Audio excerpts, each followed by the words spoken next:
Hey, so I went to North Dakota to help protest the North Dakota Access Pipeline not too long ago. Um, I made a video all about that, so you can look that by looking at just on YouTube my trip to North Dakota, my trip to Standing Rock, hashtag no dapple. And then what this video is, it's a bunch of interviews of both Native Americans and veterans while I was there, so you're welcome to enjoy this. I'm not a professional journalist. Don't treat me like one, don't hold me to that standard. Just crazy kid with a camera here who happened to, find people with a perspective that I think matters, because at the end of the day, right, what does it matter what we think? These are the people who live the consequences of what happens to the pipeline, whether it gets constructed or not, whether it breaks. So anyways, I hope you enjoy. Okay, enough. Bye-bye.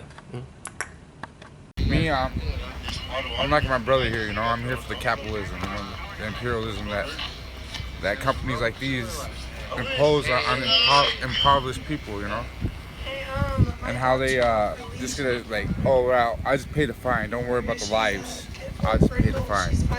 And that's how these corporations, mainly that's how they operate, man. And you ask about that sacred fire is the Lakota tradition. That's the heart of our people. That's what keeps us warm, That's my father's side. My mother's side is Quetzan, and we use that to cremate our people. And so I have respect that fire very much, So, after having left the camp, there's actually a pavilion in the casino nearby that lots of people go to, and many different types of people here. And I happened to meet a native from a tribe, different part of the country. Could you mind introducing yourself and where you're from? My name is Elvis Sampson.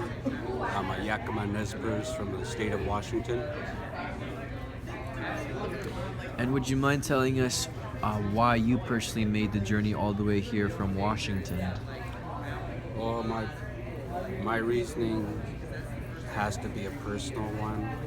I'm a United States Navy veteran, and when they call upon the veterans, I knew I was going to come over to back my brothers and sisters up. Also a wildland firefighter, so with that said, we never leave any person behind. And then the personal part of it is that the way us, the natives in the front line, are getting treated is similar to what I got treated when I was in the military.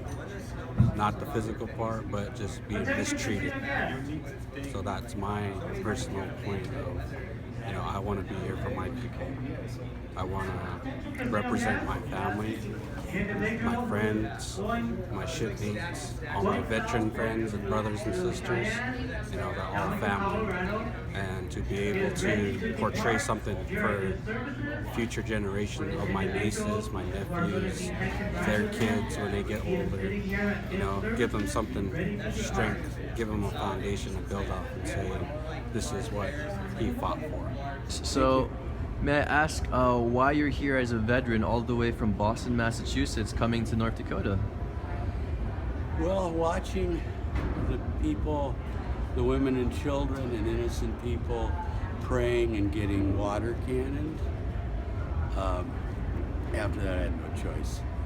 I have wanted to come because I believe in what's being done down here, and I want to support the Lakota and the Native American tribes that are here on their land, and to try to reverse what's happened over the last 250 years on treaty violations, and it's got to stop sometime, and thinking now is the time, if not now, when, as the saying goes.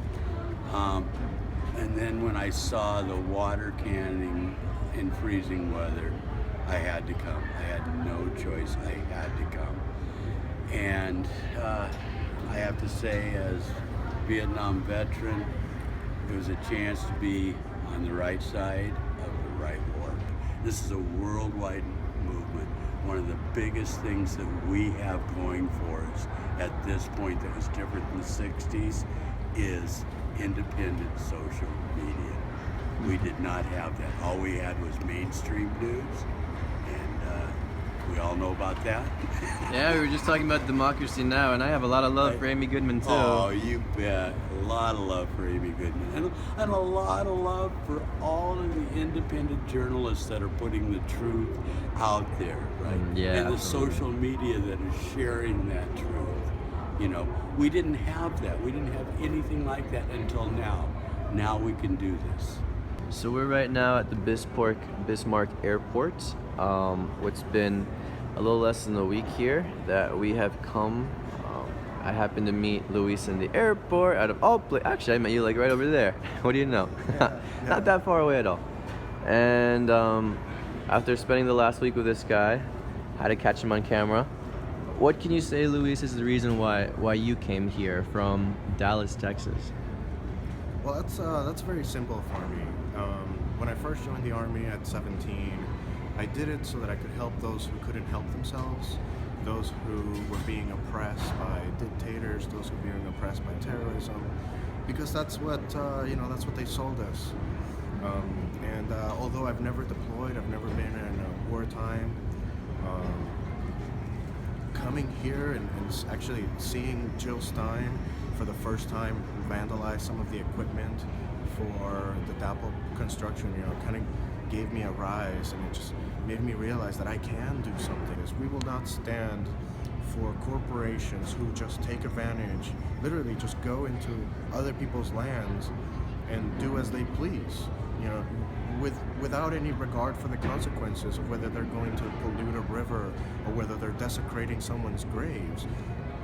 And the fact that they're using violent force to enforce this pipeline. I mean, when you have the police and when you have the North Dakota National Guard show up to protect an inanimate object, something that doesn't really stand for anything but greed, but money, but the destruction of our earth, I cannot stand with that. And that's why I stand with Standing Rock. And at the same time, it's not just this pipeline. It's the pipelines at Big Bend in Texas, the pipelines down in Florida, Iowa, Montana. All the pipelines across the United States need to be shut down because it's the only way that we can save our planet. Awesome. Well, I can't even know if we're facing this on us, but it's been fun, buddy. It's been a week now that we've been in Bismarck. We've survived a blizzard together. Absolutely. So, that was intense. That was pretty crazy. I mean, I've never actually had something that cold. So it's been fun, buddy, and I'll see you around for sure. Likewise, brother. I can't wait to see you in the Philippines. Ciao.